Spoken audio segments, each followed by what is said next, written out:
The fluorescent lights of Hartsfield-Jackson International Airport cast harsh shadows across Ellington Gates' face as he stood at the first-class boarding gate, his expression a careful mask of composure. The boarding pass in his hand, premium stock paper, first-class ticket clearly printed, trembled slightly, though not from fear. No, what coursed through Ellington's veins in that moment was something far more potent. The slow-burning fury of a man who had seen this scene play out too many times before. "Sir, I'm going to need you to step aside. There seems to be an issue with your boarding pass." The gate agent's voice carried just loudly enough for nearby passengers to turn and stare, their curious eyes scanning Ellington's immaculate charcoal Tom Ford suit, his leather briefcase engraved with the logo of Nexus Technologies, the company that, under his leadership as founder and CEO, had revolutionized secure blockchain integration for healthcare systems across 3 continents. "There's no issue with my boarding pass." Ellington's voice remained level, measured, the same tone he had used in countless boardrooms when facing down skeptical investors. "I've been a platinum member for 6 years. My seat is 2A. First class." The agent's eyes flickered to the line forming behind Ellington, mostly white businessmen in less expensive suits, their impatience growing palpable. "Sir, if you could just step aside while I verify." "Verify what exactly?" Ellington asked, his deep voice carrying the weight of dignity earned through years of navigating spaces that weren't designed for him. "My ticket, or my right to be in first class?" The agent's lips tightened into a thin line. Her hand moved toward the security call button. Watching her hand, Ellington felt a familiar heaviness settle in his chest. The weight of it all, the constant proving, the perpetual justification of his presence. He reached for his phone, the custom Nexus prototype that only 5 people in the world possessed, and made a decision. "You've left me no choice," he said quietly. "We'd love to know where you're watching from. Drop a comment below with your city or country. It's amazing to see our community tuning in from all over the world." 24 hours earlier, sunlight streamed through the floor-to-ceiling windows of Ellington Gates' corner office on the 32nd floor of the Nexus Technologies headquarters in Atlanta. Dawn painted the city skyline in hues of amber and gold, casting long shadows across the awards that lined his office walls. Recognition not just for business innovation, but for the Ellington Gates Foundation's work in bringing technology education to underserved communities. At 43, Ellington had achieved what many considered impossible. The son of a postal worker and a high school English teacher from South Memphis, he had built Nexus from a startup in his garage to a corporation valued at over $2 billion. His journey, from public school to scholarship at MIT, from sleeping on friends' couches during the early days of Nexus to being named one of Forbes' most influential tech leaders, was the kind of success story that America loved to celebrate, at least in theory. Ellington adjusted his cufflinks, platinum, a gift from his daughter Zara on his 40th birthday. As his executive assistant, Thandive entered with his travel itinerary. "Your flight to San Francisco departs at 10:40 tomorrow morning. The acquisition team will meet you at the airport. The Lumina Health executives have confirmed dinner at 7. Thandive's efficiency was, as always, impeccable. "Also, Dr. Ken called again about the Lagos expansion. He says their health ministry is eager to move forward." Ellington nodded, mentally calculating the time difference to Nigeria. "Schedule a call with him before I leave for the airport. This Lumina deal is critical, but Lagos can't wait. We're talking about medical record systems for 20 million people. The potential acquisition of Lumina Health's technology platform would position Nexus to become the dominant player in secure medical data transmission. It was the kind of deal that transformed industries, and the kind that would finally silence those board members who still occasionally questioned whether Ellington was the right face for a company with such global ambitions." As if reading his thoughts, Thandive added, "The board chairman called as well. He mentioned that some members are concerned about the acquisition price." Ellington's jaw tightened almost imperceptibly. "The price reflects the value. They know that." "Yes, they do," Thandive said with the slight emphasis that communicated what remained unspoken between them, that the concerns were rarely really about the numbers. Ellington turned to look out at the city he'd chosen for his headquarters rather than the expected Silicon Valley or New York. Atlanta, the city too busy to hate, though hate still found time in its schedule occasionally. The city where his grandparents had marched with Dr. King, where his parents had insisted on raising him with both opportunity and awareness. The city where he now employed over 1,000 people, 40% of whom came from backgrounds traditionally underrepresented in tech. His phone chimed with a FaceTime call. Zara's face appeared on the screen, her 17-year-old features so much like her mother's that even 5 years after Mabel's death, the resemblance sometimes caught him off guard. "Dad, did you see? MIT early admissions. The email just came." Zara's face was radiant, her excitement palpable even through the screen. Pride swelled in Ellington's chest, momentarily displacing all thoughts of board meetings and acquisitions. "That's my girl. I never doubted it for a second. You have to be home for dinner tonight. I told Aunt Nia to come over. She's bringing her famous sweet potato pie. Wouldn't miss it for the world," Ellington promised, making a mental note to have Thandile clear his evening calendar. Some moments mattered more than business, a lesson Mabel had impressed upon him throughout their 15 years together. After the call ended, Ellington turned back to the window, watching the city come fully alive below him. Tomorrow's meeting in San Francisco could cement his company's future. For Zara, for the communities Nexus served, for every doubter he'd ever proven wrong. He allowed himself a moment of satisfaction, not complacency, never that, but acknowledgement of how far he'd come. Then, as he always did, he turned back to the work at hand. Success, his father had taught him, was never owned. It was rented, and the rent was due every day. The memory of Zara's joyful face faded as Ellington stood his ground at the boarding gate, the present moment reasserting itself with jarring clarity.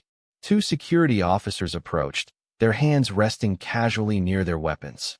Around him, passengers pretended not to stare while doing exactly that, some with discomfort, others with the barely concealed satisfaction of seeing an assumption confirmed.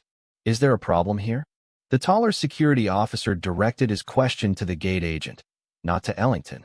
"This gentleman is disputing his boarding assignment," the agent said, the word gentleman carrying a hint of something that made Ellington's skin prickle with awareness. "I'm not disputing anything," Ellington clarified, his voice calm but carrying. "I have a confirmed first-class ticket, seat 2A. I'm a platinum member with over 2 million miles on this airline. There is no legitimate reason I should be prevented from boarding." The security officer finally turned to Ellington, his eyes performing the same assessment Ellington had experienced countless times, taking in the quality of his suit, the watch on his wrist, the confidence in his stance, and reconciling these elements with the color of his skin. It was a calculation Ellington had witnessed throughout his life, from high-end stores to corporate boardrooms to airport terminals. "Sir, may I see your ID and boarding pass?" the officer asked, his tone neutral but authoritative. Ellington provided both, noting how several white passengers had been allowed to board without similar scrutiny while this exchange unfolded. As the officer examined his credentials, Ellington noticed an older black man observing from nearby, his eyes meeting Ellington's with the silent communication of shared understanding. A flight attendant approached from the jetway, her expression concerned. "Is there an issue with one of our first-class passengers?" She glanced at Ellington's boarding pass in the security officer's hand. "Mr. Gates? We're expecting you on board, sir." The gate agent interjected quickly. "There's a discrepancy with his booking status. We're just verifying." "What discrepancy?" Ellington asked, addressing the question to both the agent and the security officer. "My ticket is confirmed. My seat is assigned. What exactly are you verifying that requires security involvement?" The officer looked uncomfortable now, realizing perhaps that the situation was not as presented. The flight attendant, her name tag read Daru, looked between them with growing comprehension. "Mr. Gates, I assure you there's no issue with your booking status," she said firmly. "We'd be happy to have you board now." The gate agent's face flushed. "I need to confirm with my supervisor. The system is showing." "The system?" Ellington interrupted, his patience finally beginning to fray. Shows exactly what my mobile app shows. A confirmed first-class seat on this flight. He held up his phone displaying the airline app with his booking details. The gate agent's supervisor appeared, alerted by the growing tension at the gate. What seems to be the problem? As the situation was explained, with varying emphases depending on who was speaking, Ellington observed the reactions around him. The supervisor's initial dismissiveness. The flight attendant's growing indignation on his behalf. The security officer's gradual realization that they had been called to a situation that warranted no security presence. The continued stares of other passengers, some now openly recording with their phones. Throughout his career, Ellington had learned to choose his battles with precision. Every confrontation carried costs, in energy, in perception, in the emotional toll that accumulated over time. But some moments demanded a stand, not just for personal dignity, but for every person who had ever stood where he stood without the armor of success he had built.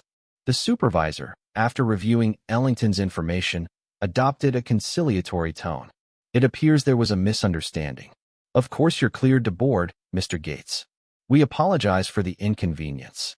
A misunderstanding, Ellington repeated, the words sitting heavy and familiar on his tongue. How many misunderstandings had punctuated his journey? The college administrator who had assumed he was there on a sports scholarship rather than academic merit. The potential client who had mistaken him for support staff at his own presentation. The real estate agent who had tried to steer him away from certain neighborhoods despite his budget. Yes, just a system error. The supervisor continued smoothly. If you'd like to board now. What I'd like, Ellington said with deliberate clarity, is an explanation of why I was singled out for this level of scrutiny. What triggered this system error? The question hung in the air, unanswered. Around them, boarding had stalled completely.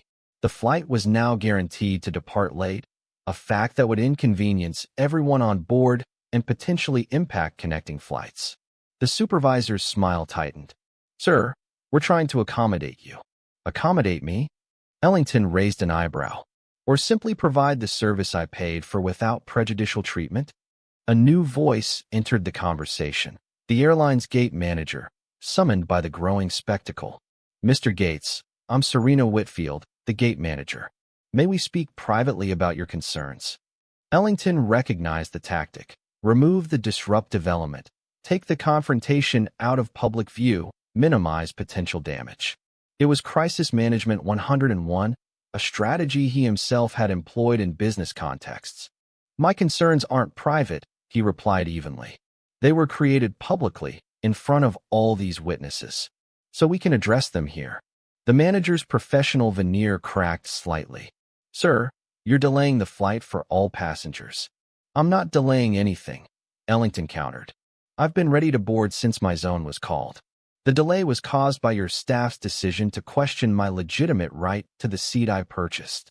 As tensions escalated, Ellington noticed several passengers nodding in agreement. Others looked away uncomfortably.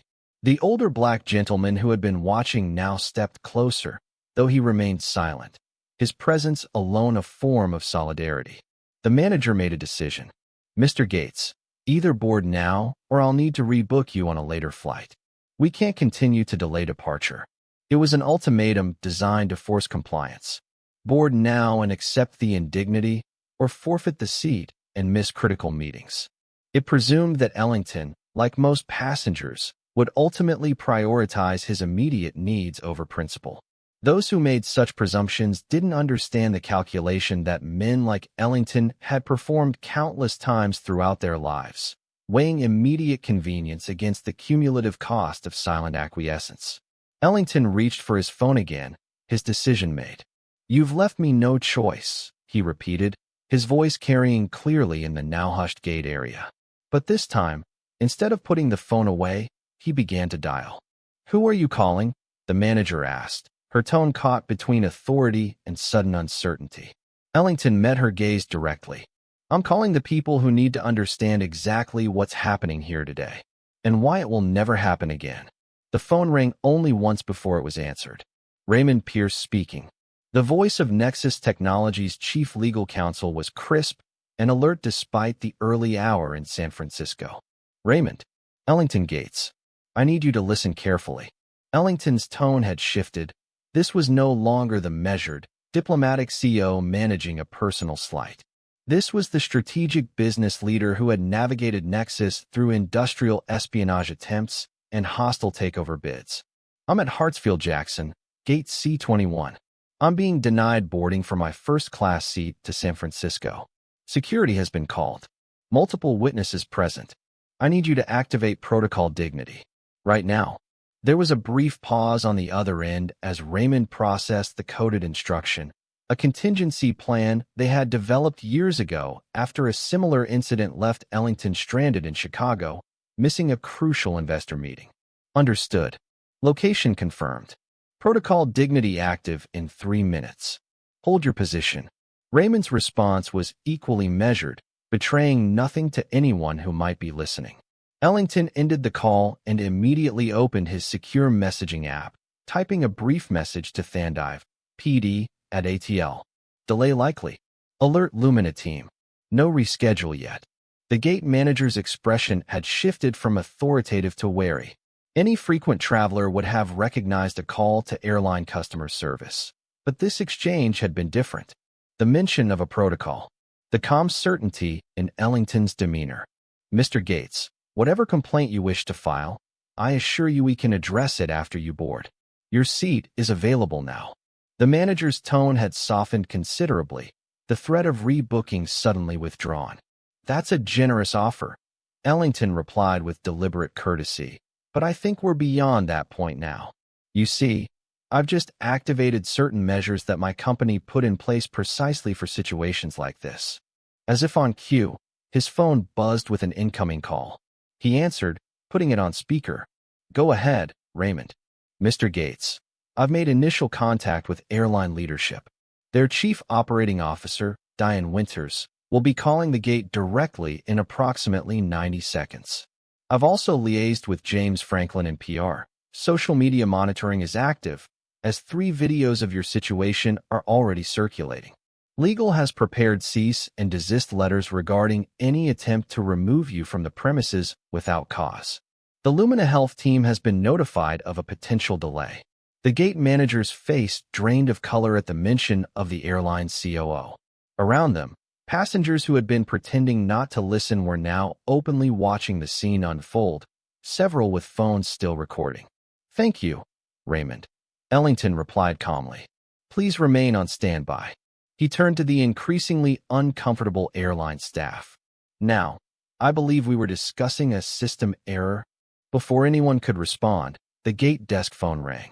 The supervisor lunged for it, answering with a tense, Gate C21, Supervisor Keller. As she listened, her eyes widened slightly. Yes, Ms. Winters. Yes, he's right here. Of course. Right away. Ellington watched him passively. He had no satisfaction in this moment, only a weary recognition of its necessity. The fact that it took the threat of corporate consequences and media exposure to secure the simple dignity of boarding a flight for which he had paid was itself an indictment of the system. As this unfolded, Ellington became aware of other calls and messages flooding his phone. The videos were spreading rapidly across social media platforms. Hashtag Nexus CEO and hashtag Flying While Black were already trending. His corporate communications team was requesting guidance. While the gate's supervisor spoke in hushed, urgent tones with the airline's COO, Ellington's mind flashed back to another incident, 3 years earlier. He had been in Denver, returning from a tech conference where he delivered the keynote address. Dressed casually in jeans and a Nexus hoodie, comfortable travel attire for the 5-hour flight back to Atlanta. He'd been stopped by TSA for a random screening that seemed anything but random. Standing with his arms outstretched while agents methodically searched his carry-on, Ellington had noticed a white tech CEO, one he'd spoken with at the conference just hours earlier, passing through the same checkpoint with barely a glance from security. That CEO had noticed too. Their eyes had met briefly across the security area, the white CEO's momentarily uncomfortable, then quickly averted. Later, on LinkedIn, that same CEO would post passionately about diversity in tech, about creating equal opportunities. But in that moment in Denver, when witnessing inequality directly, when he could have said something, done something. He had simply looked away and continued on his journey, uninterrupted. It was that memory, not just of being profiled, but of the silent complicity of those who recognized the injustice yet chose comfort over confrontation, that had led Ellington to create Protocol Dignity. It wasn't about leveraging power for personal benefit. It was about establishing consequences in the only language that seemed universally understood: money and reputation. The Gates supervisor's voice pulled Ellington back to the present moment. "Mr. Gates, Ms. Winters extends her personal apologies and has asked that you be escorted to the aircraft immediately. She would like to speak with you directly once you're settled in your seat." The change in demeanor was dramatic. The security officers had retreated to a discreet distance. The gate agent who had initially challenged his boarding pass now avoided eye contact completely. The manager stood rigidly professional, mortification evident beneath her composed expression. "I appreciate Ms. Winters' attention to this matter," Ellington replied, his voice carrying clearly to the gathered onlookers. "However, I think it's important that we understand exactly what happened here today. What system error specifically flagged my boarding pass, but none of the others?" He gestured to the other first-class passengers who had boarded without incident. The manager hesitated, clearly struggling with the directive to resolve the situation quickly versus Ellington's reasonable demand for an explanation. "Our system occasionally flags certain bookings for verification." "Certain bookings?" Ellington repeated. "And what criteria does the system use to determine which bookings require this additional verification?" The uncomfortable silence that followed was answer enough. The flight attendant, Ms. Duroux, who had earlier tried to intervene, stepped forward. "Mr. Gates, if I may, as a 15-year employee of this airline, I want to personally apologize for your experience. I can assure you this isn't our policy, but—" She paused, choosing her words carefully. "I've seen these system errors before, and they seem to follow particular patterns."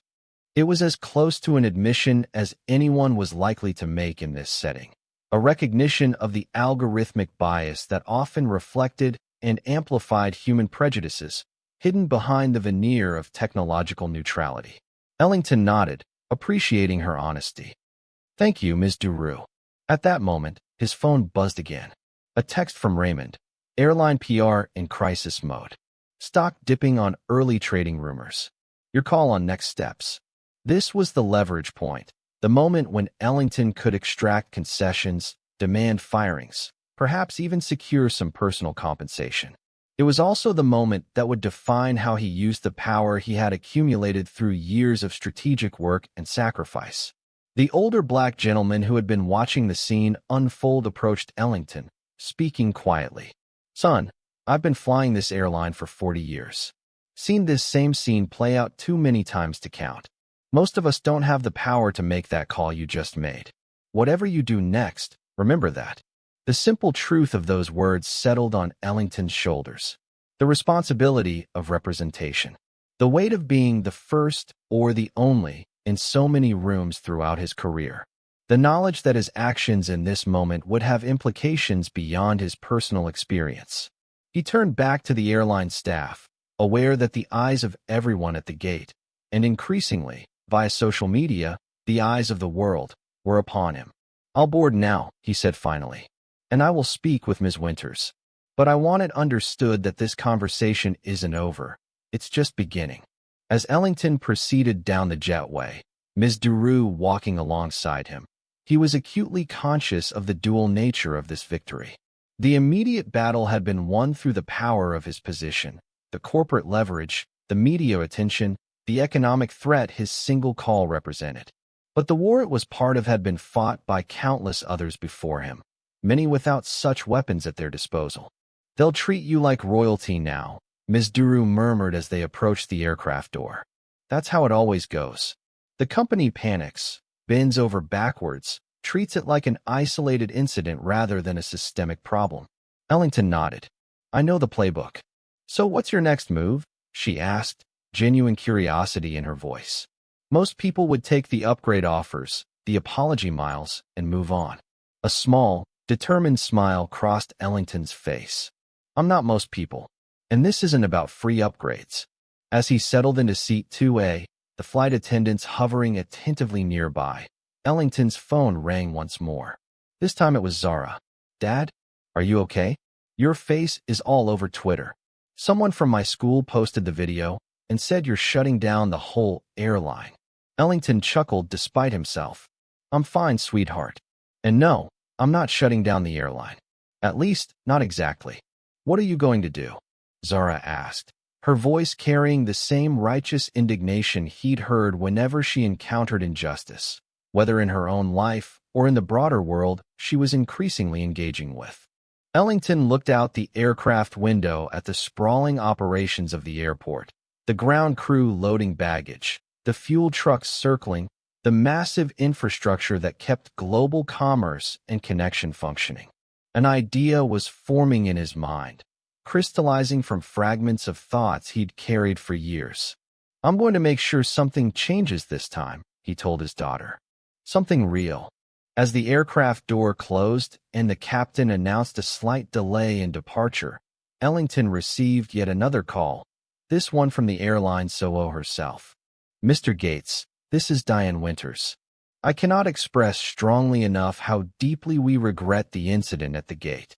It's completely contrary to our values as an organization, and we're already investigating how it happened. Ellington had heard variations of this speech before, the corporate apology designed to contain damage rather than address root causes. Ms. Winters, he responded, I appreciate your call, but I think we both know this isn't an isolated incident. And given that Nexus Technologies currently spends over $7 million annually on air travel with your airline, plus the pending acquisition of Lumina Health, which would include your corporate transportation contract valued at approximately $12 million. I believe we have some serious matters to discuss. There was a pause before Ms. Winters replied, her voice now more measured. Of course, Mr. Gates. What exactly are you proposing? Around him, the aircraft hummed with pre-flight preparations. First-class passengers settled into their seats, some stealing glances his way, others studiously avoiding eye contact. Through the cabin window, Ellington could see the gate area still buzzing with activity, the ripple effects of the incident continuing to spread. I'm not proposing anything yet, Ellington said. What I'm doing is informing you that when I land in San Francisco, I'll be meeting not just with the Lumina Health executives, but now also with your CEO. I'll be bringing my diversity and inclusion team, my legal counsel, and my chief technology officer. And we'll be conducting a full review of your company's practices, from your boarding algorithms to your staff training to your crisis response protocols. Mr. Gates, while we welcome feedback, I'm not sure we can agree to such an extensive. This isn't a negotiation, Ms. Winters, Ellington interrupted, his voice quiet but resolute. This is a choice your airline is facing. Either you demonstrate a genuine commitment to addressing these issues systematically, or Nexus takes its business elsewhere and makes its reasoning very public. Given the videos already circulating, I think we both understand what that would mean for your brand. The leverage he wielded in this moment was substantial. But for Ellington, this had never been about exercising power for its own sake. It was about transforming an individual incident into institutional change, the kind of change that would benefit those who couldn't make the call he had made today. I understand, Ms. Winters finally responded. I'll arrange the meeting with our CEO personally. Good, Ellington said. And Ms. Winters? Please ensure that Ms. DeRue, the flight attendant who spoke up, is present as well. Her perspective will be valuable. As the call ended, Ellington closed his eyes briefly, centering himself. The flight would depart shortly. The Lumina acquisition still awaited his attention in San Francisco. Zara's MIT celebration dinner would need to be rescheduled. Life, with all its complexities, responsibilities, and occasional injustices, continued its forward motion. But something had shifted today. A stand had been taken. A system had been challenged. And while Ellington harbored no illusions that one confrontation would solve problems entrenched over centuries, he knew that change happened through accumulated actions, through consistent pressure applied at points of leverage. Today, he had been in a position to apply that pressure. Tomorrow, because of actions like this, perhaps someone else would face one less barrier, encounter one less system error, experience one more moment of the simple dignity that should be everyone's birthright. The aircraft began to push back from the gate. Ellington opened his laptop. He had a meeting to prepare for, one that now held implications far beyond a single business deal. 3 hours later, as the airplane began its descent into San Francisco International Airport, Ellington's phone lit up with a cascade of notifications. The videos from the boarding gate had gone viral, with hashtag Dignity Protocol and hashtag NexusO trending nationally. News outlets were requesting statements. Industry colleagues were messaging their support, some genuinely concerned, others clearly positioning themselves on the right side of a viral moment. What had begun as a personal confrontation had exploded into a public conversation about racial profiling in commercial air travel, about the algorithms that supposedly removed human bias, but often merely encoded it instead, about the different America experienced by Black travelers regardless of their status or success. Fandive had arranged for a car to meet him at the airport, and she had already rescheduled his day to accommodate an emergency meeting with the airline's executive team before the Lumina Health dinner. The acquisition team had sent their briefing notes to his secure tablet, flagging the sections that required his personal attention before negotiations continued. Amid the professional machinery that kept his business life running smoothly, personal messages had also arrived. A text from his sister Nia. Saw what happened. You okay? Zara's worried. Another from his college roommate Trevor, now a federal judge, just like Princeton Airport 99. At least this time you had receipts. Call me. As the wheels touched down on the runway, Ellington felt the familiar mix of emotions that accompanied these moments. The weariness of once again serving as an unwilling test case, the resolve to use the incident productively, the underlying anger that still simmered beneath his carefully maintained composure. And something else, a sense of clarity about what needed to happen next. Ms. Duru approached as passengers prepared to disembark. Mr. Gates, I just wanted to let you know that I've been asked to attend the meeting at corporate headquarters this afternoon. I wasn't planning to speak up back there at the gate, but... She hesitated, then continued with quiet determination. I've seen too many incidents like this in my career. Usually, everyone just moves on afterward. Nothing changes. Ellington nodded. That's why I appreciate your willingness to participate, Ms. Duru. Systems don't change without internal advocates. I have 2 nephews about your daughter's age, she replied. I want a different reality for them when they travel. For what it's worth, many of us within the company feel the same way.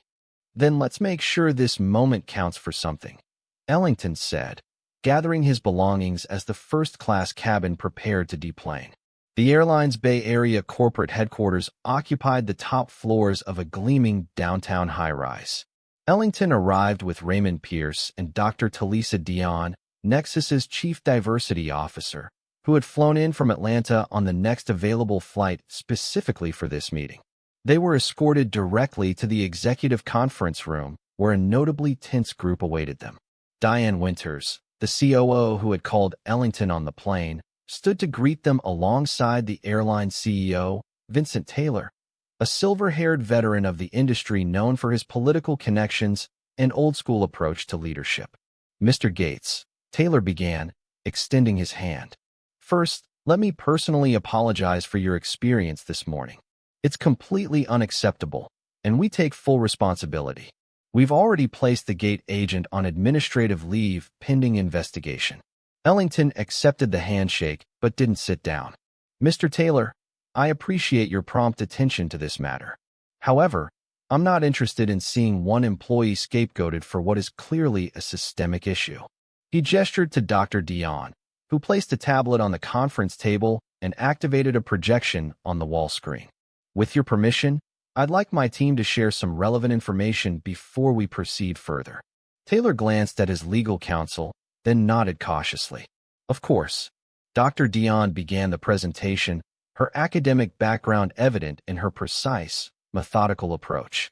Over the past 5 hours, our data analytics team has been gathering publicly available information regarding passenger complaints against your airline. Using natural language processing, we've identified a statistically significant pattern of incidents involving passengers of color being subjected to additional scrutiny, seat reassignments, and boarding challenges. The screen displayed a visualization of the data, incidents mapped by passenger demographics, geographic location, and employee response. The pattern was unmistakable. This isn't just about what happened to me today, Ellington continued. It's about a pattern that's been evident for years but hasn't been addressed. Ms. Deroux, he nodded to the flight attendant who sat somewhat uncomfortably among the executives, confirmed that she's witnessed similar incidents throughout her 15-year career with your company. Vincent Taylor's expression had hardened. Mr. Gates, while I don't dispute that disparities exist in our industry, singling out our airline for problems that are society-wide seems. I'm not interested in debating whether the problem exists, Ellington interrupted, his tone still professional, but with an edge that silenced the CEO. The data speaks for itself. And as a major corporate client with significant influence over your company's bottom line, I'm here to discuss solutions, not justifications. The atmosphere in the room shifted perceptibly. The executives exchanged glances, recognizing that this wasn't the typical damage control scenario where an aggrieved customer could be placated with upgrades and apologies. Raymond Pierce spoke next, his legal expertise framing the stakes clearly. Nexus Technologies currently spends over $7 million annually on air travel with your airline. The pending acquisition of Lumina Health would include your corporate transportation contract. Moreover, Nexus's investment division has been considering potential stakes in the transportation sector. He let that information settle before continuing. Mr. Gates isn't here to negotiate compensation for his personal inconvenience. He's here to determine whether your airline is prepared to implement meaningful change, because that will directly influence several significant business decisions on our end.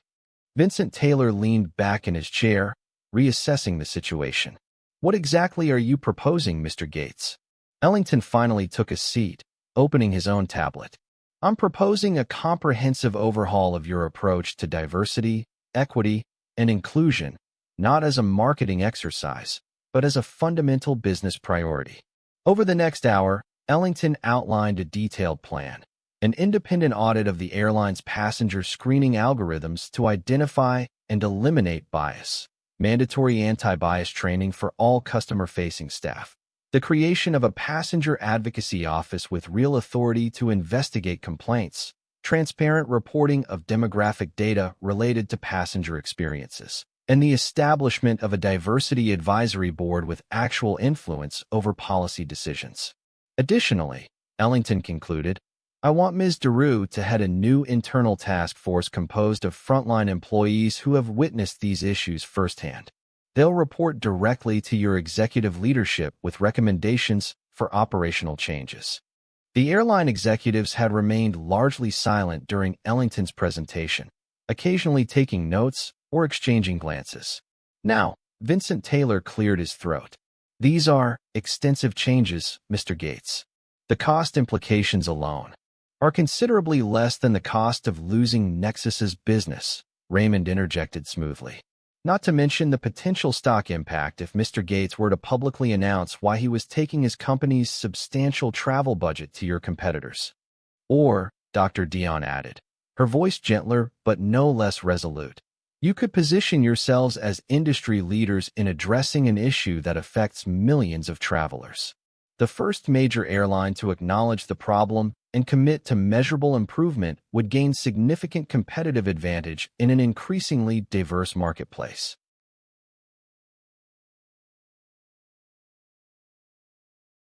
Vincent Taylor looked at his executive team, then back at Ellington. May I ask why you're investing this much effort into changing our company? You could simply take your business elsewhere and be done with it. It was a fair question, one that went to the heart of Ellington's approach to using his influence. Because walking away doesn't fix anything, Ellington replied after a moment. It just makes it someone else's problem. I've spent my career building technology that solves real-world problems. The problem here isn't just that I was disrespected at a boarding gate. It's that thousands of travelers face similar treatment every day, and most don't have the platform or leverage to demand change. He leaned forward slightly. I'm investing this effort because systems only change when there's pressure to change them. Economic pressure, public pressure, regulatory pressure. Today, I have the ability to apply that pressure, and I'm choosing to use it not just to make my own travel more comfortable, but to create change that benefits everyone. The room fell silent as his words registered. Even the airline's legal counsel, who had been prepared to minimize liability, seemed to be considering the broader implications. Finally, Vincent Taylor nodded slowly. I understand. And while I can't commit to every element of your proposal on the spot, I am prepared to agree in principle to the framework you've outlined. We'll need to work through the details. Of course, Ellington agreed. Dr. Dion will remain in San Francisco to work with your team on implementation planning. I expect weekly progress reports, and I'll want the first phase of changes publicly announced within 30 days. The meeting concluded with handshakes that were now more genuine than perfunctory. As they gathered their materials to leave, Ms. Duroux approached Ellington. Thank you, she said simply, for turning this into something that matters. Most people in your position would have settled for an upgrade and some frequent flyer miles. Ellington smiled. I've got enough miles. What I want is change. 3 months later, Ellington stood at a podium in the grand ballroom of the Nexus Technologies headquarters, addressing the inaugural meeting of the Air Travel Equity Alliance, a new industry consortium born from the aftermath of his confrontation with the airline. The incident that had begun at Gate C-21 in Atlanta had indeed rippled outward, far beyond one company or one passenger's experience. The airline, after initial reluctance, had embraced the transformation as a competitive advantage. Other carriers, seeing the positive public and customer response, had begun implementing similar measures. Congressional hearings on algorithmic bias in travel screening had been scheduled for the following month, with Ellington invited to testify. The technology we create reflects who we are, Ellington told the gathered executives, policymakers, and advocates. When we encode our biases into algorithms, we're not removing human prejudice. We're amplifying it, systematizing it, giving it the veneer of objective truth. He gestured to the diverse groups seated in the front row, the advisory board that now guided the alliance's work. Among them sat Ms. Duroux, recently promoted to Vice President of Passenger Advocacy at her airline, and the older gentleman who had silently supported Ellington during the original confrontation, now identified as Dr. Harold Washington, a retired civil rights attorney who had litigated transportation discrimination cases since the 1970s. Real change happens when we're willing to examine the systems we've built, acknowledge their flaws, and commit to the ongoing work of improvement, Ellington continued. It happens when those with power use it to amplify voices that have too often been silenced. And it happens when we recognize that dignity isn't a luxury or a privilege. It's a right that belongs to everyone who travels through our shared spaces. The speech was being live-streamed to Nexus employees worldwide, including Zara, who was watching from her dorm room at MIT, where she had just completed her first semester. She had texted him earlier, "Proud of you, Dad. Changing the world one flight at a time." As Ellington concluded his remarks and invited the first panel to begin their discussion, he reflected on the journey from that tense moment at the boarding gate to this room, full of industry leaders committed to tangible change. The confrontation itself had lasted less than an hour.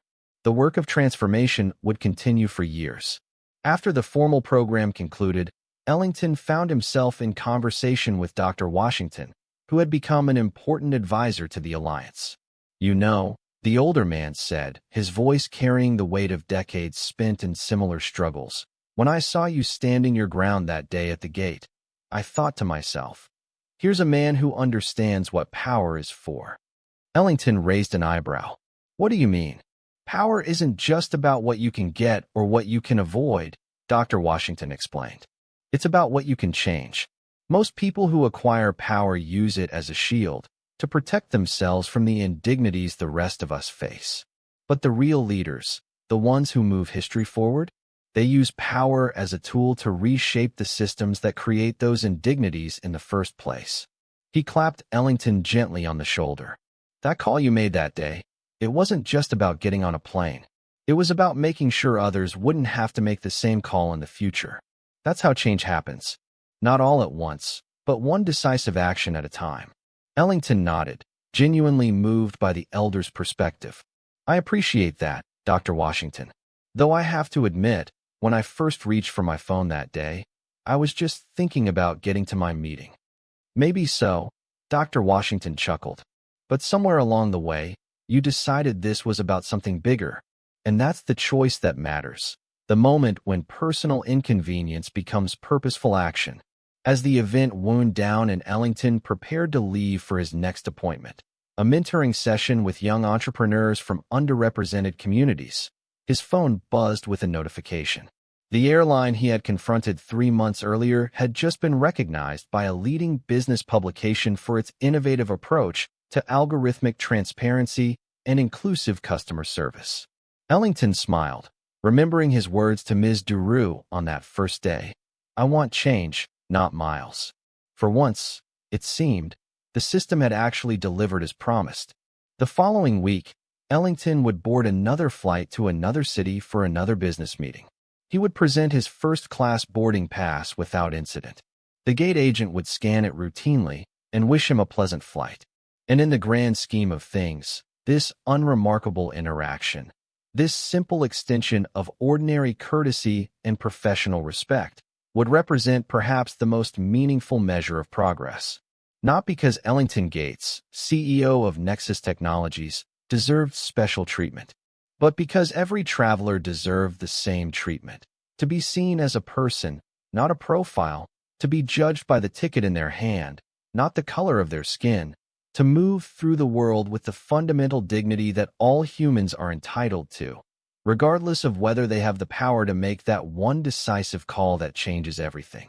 If you've ever witnessed or stood up against injustice, share your story in the comments below. Subscribe for more powerful stories, and hit the notification bell so you never miss a video. Thank you for watching, and see you in the next video.